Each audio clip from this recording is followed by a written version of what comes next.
क्षेत्र का जिस तरह विजिट किया जा रहा है, डॉक्टरों से मुलाकात हो रही है या योगा टीचर जिस तरह हमारे साथ संपर्क में आ रहे हैं, विजिट किया जा रहा है, तो हमारे विजिट के अंदर आज है मंजू धानुक जी हैं जो कि योग टीचर हैं और सोशल वर्कर भी हैं। तो आइए हम आपकी बातचीत जो है वो मंजू जी से करवाते हैं। तो मंजू जी नमस्कार। तरक हरियाणा के सभी दर्शकों को मेरा नमस्कार प्रणाम जी, तो आपकी अगर योग्यताओं की बात करें या मतलब किस किस तरह आपको सम्मानित जो है सरकार द्वारा किया जा चुका है, वो थोड़ा सा हमारी लाइव देखने वाले दर्शकों को बता दीजिए। देखो, मैं आज से 7 साल पहले योग के क्षेत्र में आई जी और बाबा रामदेव जी द्वारा शुरू की गई पतंजलि योग जी, संस्था से पतंजलि मैं योग पीठ, हाँ जी से जुड़ी हुई हूँ। जी तो 7 साल से मैं योग के क्षेत्र में कार्य कर रही हूँ। जगह जगह हमारे द्वारा, हमारे सदस्यों के द्वारा गांव में, गली में, मोहल्ले में, सिरसा है, जैसे नौर भी है, आसपास के जितने भी क्षेत्र है सभी जगह योग शिविर लगाए गए हैं। और हर वार्ड में योग कक्षा जहाँ पे भी जगह में मिलती है, मंदिर है, कहीं धर्मशाला है या किसी भी वार्ड में कोई भी पब्लिक पैलेस है, सब जगह योग कक्षाएं हमारे द्वारा लगाई गई हैं। योग कक्षा का जिस तरह मंजू जी बता रहे हो आप, तो योग कक्षा निःशुल्क रहती है या कोई शुल्क चार्ज होता है? कोई शुल्क नहीं होता, निःशुल्क होती है। सभी आते हैं और बल्कि हमारी तरफ से कुछ ना कुछ उनको जैसे काढ़ा पिलाया जाता है या आँख में दिव्य दृष्टि डाली जाती है, बादाम रोगन डाला जाता है। यहाँ कई सरकार की तरफ से भी प्रोग्राम किए जाते हैं, इंटरनेशनल योगा डे पे या पतंजलि से जो भी कोई सामान आता है, बल्कि वो कुछ ना कुछ उनको दिया ही जाता है उनसे। या अगर कोई हमें सहयोग की ज़रूरत पड़ती है, कोई फंक्शन करते हैं बड़ा, तो कुछ सहयोग हम ले भी लेते हैं। मैम, आज कल युवा पीढ़ी की अगर बातचीत की जाए तो युवा पीढ़ी जो है नशे की तरफ ज़्यादा यूँ कहा जा सकता है कि नशे के खड्डे में गिरता जा रहा है। किस तरह का संदेश जो है युवा को देना चाहोगे? ये बहुत ही बड़ा दुर्भाग्य है हमारे युवाओं के लिए कि नशे की तरफ जा रहा है। योग से जुड़ेंगे तो मैं 100% गारंटी लेती हूँ कभी भी वो गलत कामों की तरफ नहीं जाएंगे। युवा योग करेंगे, योग से हमें शारीरिक ही नहीं, मानसिक, आध्यात्मिक और हमें आर्थिक सभी लाभ हमें योग से मिलते हैं। शरीर का तो लाभ मिलता ही है, मानसिक रूप से भी हम अध्यात्म की तरफ चले जाते हैं। हमें ये कहते हैं कि मोक्ष प्राप्त करना है तो शुरुआत हमें योग से ही करनी होगी। शुरुआत ये पहली सीढ़ी है, योग के द्वारा हम शरीर को स्वस्थ करते हैं। और ध्यान योग का यही नहीं कि एक मानसिकता बनाई हुई है कि योग सिर्फ हमें जो मोटे लोग हैं वही करें। योग सारी बीमारियों को 99% बीमारियों को ठीक करता है। साथ में धीरे धीरे हमारे विचारों को चेंज करके हमें नेगेटिव विचारों को, तनाव को दूर करते हुए हमें भगवान के रास्ते पे, अध्यात्म की ओर ले जाता है। योग के 8 रूप हैं, जैसे आसन प्राणायाम तो ये शरीर को स्वस्थ करने के लिए है। आसन प्राणायाम, प्रत्याहार, धारणा, ध्यान, समाधि, ऐसे करके हम प्रत्येक अंग को अपनाते हैं। तो जो हम भगवान के रूप में आज हमारे लिए पूजनीय हैं, भगवान शिव योगेश्वर श्री कृष्ण भगवान, उन्होंने योग को अपने जीवन में पूर्णतः लागू किया तो आज पूजनीय है। मंजू जी, लास्ट सवाल करेंगे। योग करके जिस तरह कौन कौन से रोगों की अगर बातचीत की जाए, शुगर की बात करें, थायराइड की बात करें या सर्वाइकल की बात करें, अन्य जितने भी रोग हैं, कौन कौन से रोगों से लड़ा जा सकता है, उनसे निपटा जा सकता है योग करके?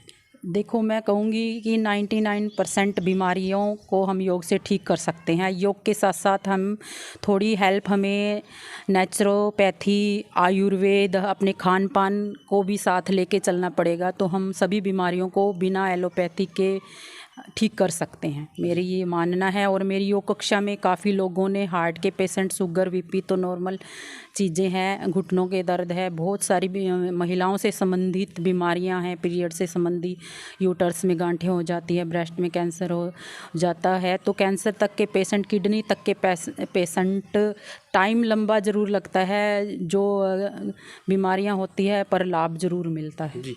हम सभी बीमारियों को ठीक कर सकते हैं और सभी जगह हमारे द्वारा योग शिविर लगाए गए हैं।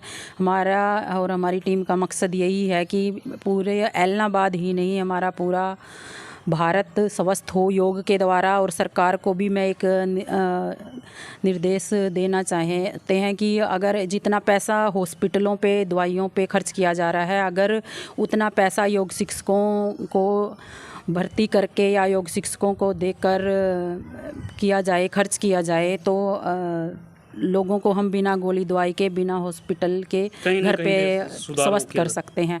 और इस दिशा में हरियाणा योग आयोग कार्य कर भी रहा है।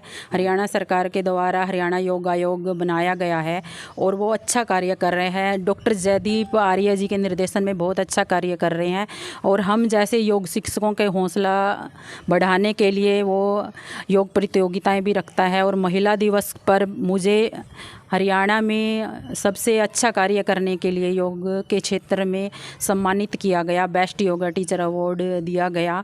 अभी जींद में प्रोग्राम था, हरियाणा योग आयोग का शिविर था, तो वहाँ पे मुझे सम्मानित किया गया डॉक्टर साहब के द्वारा।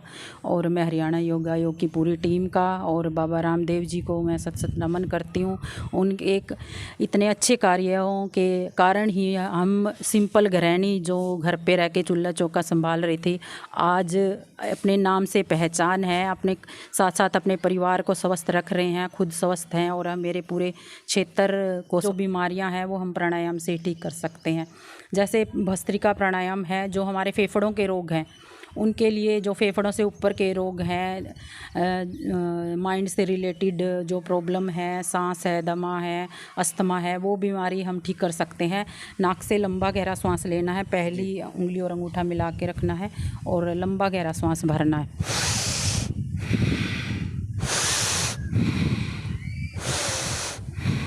ऐसे लंबे लंबे सांस लेंगे खुले हवा में बैठ के, तो ये 2 से 3 मिनट की जाए तो वो किस तरह? इसके बाद हमें कपालभाति करना होता है। अनुलोम विलोम के बाद, ये भस्त्रिका के बाद कपालभाति करें। श्वास को बाहर छोड़ना होता है। जी।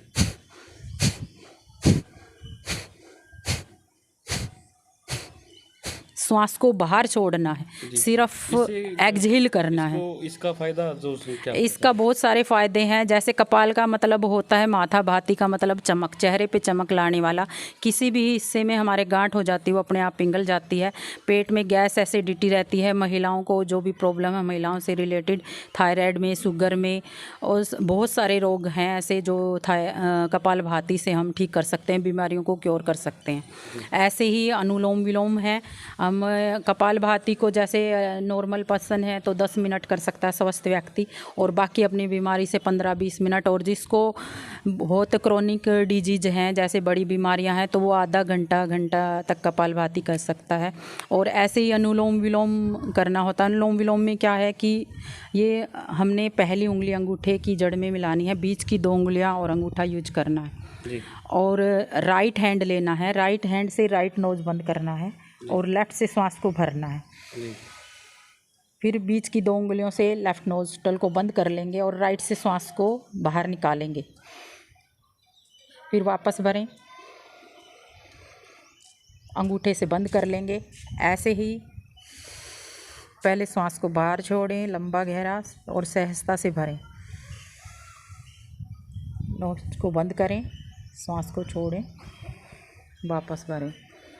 ये ऐसे ही श्वास को छोड़ना भी है और भरना भी है, और फिर उंगली और अंगूठे से बंद करना है। इसको हम लगातार करते हैं, 10 मिनट डेली करना है और 15 मिनट 20 मिनट अपनी बीमारी के हिसाब से, घंटा आधा घंटा। ऐसे पेशेंट देखे हैं जो डॉक्टर ने जवाब दे दिया था, 4 कहा कि 3-4 दिन का मेहमान है ये, तो सिर्फ वो बिस्तर में पड़ा रोगी ने अनुलोम विलोम किया। 6-6, 8-8 घंटे अनुलोम विलोम करके देखने में आया कि वो 6 से 8 दिन में ठीक स्वस्थ हो गया है, बड़ी से बड़ी बीमारी। लास्ट सवाल करेंगे तो जो शुक्रिया, तो आप इस वीडियो को ज़्यादा से ज़्यादा शेयर ज़रूर कर दीजिए। बहुत बहुत शुक्रिया, धन्यवाद।